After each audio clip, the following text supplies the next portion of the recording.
Hi, I'm Michael Christopher Adams, the first. You are on StageRightSecrets.com. What has been your favorite Warp memory this past summer? My favorite Warp memory. The entire tour was amazing, and I met so many new people, and there were so many bands that we had toured with prior that it was just a crazy, asinine, ridiculous experience. But the coolest memory I had is I was in a thing called a bandwagon. And there was about 12 bands that had bandwagons on the tour. And one of them was an English metal band. But the singer of that metal band, his name was Austin Dickinson. And I had gotten accustomed to partying with those guys. Yeah. And so I show up, I literally walk onto that bus and I'm like, let's drink. And Austin was kind of like not drunk or anything. He was, by the way, Mike, this is my father, Bruce. And so I was like, Bruce Dickinson, nice to meet you. And who his father is Bruce Dickinson, the singer of Iron Maiden.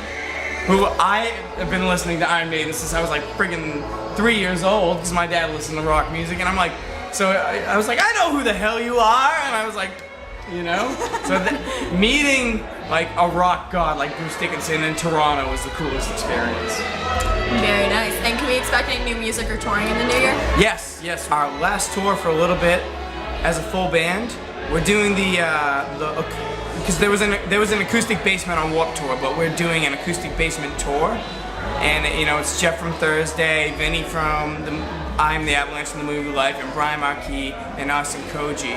So they're doing that in February, but between then and now we're going to be writing a new record, and then after that tour we're going to be recording a new record. So pretty much there's a lot going on for us. That's awesome. So everyone has that one crazy tour story. What's yours? I know you have probably a lot.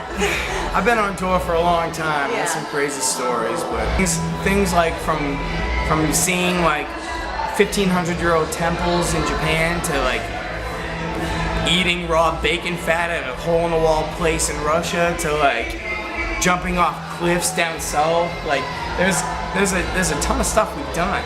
There's nothing I can really pinpoint as my most crazy. Sounds pretty crazy. I mean, when we first started touring, this is about 5 or 6 years ago, I caught a cockroach down south and ate it for $26.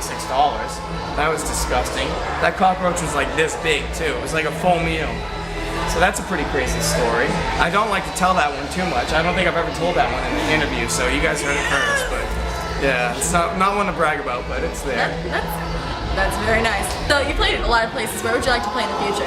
I've always wanted to go to Australia. I've always wanted to play Soundwave. I'm hoping that either this year or the next year we'll be able to do Soundwave in Australia. Oh, Drew. Yes. Drew Masters, the lovely Brit who's 22 years old, who looks like he's 12 years old. Very handsome man.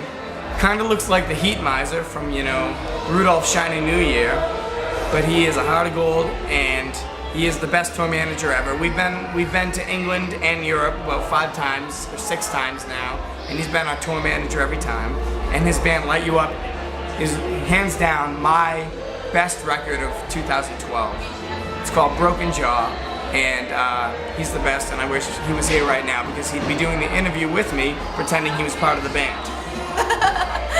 Wow. Okay. Last question for you. Favorite pickup line? Look at the camera, Joel, seriously. Hey girl, I'm making this up right now. Oh. Hey girl, I have $17 in my pocket and I'm trying to make it last me a week. So what do you say you take me out on the first date? Second date, I'll take you to Wendy's. You can't supersize the meal. I'll get you an extra spicy nugget because that's only 99 cents.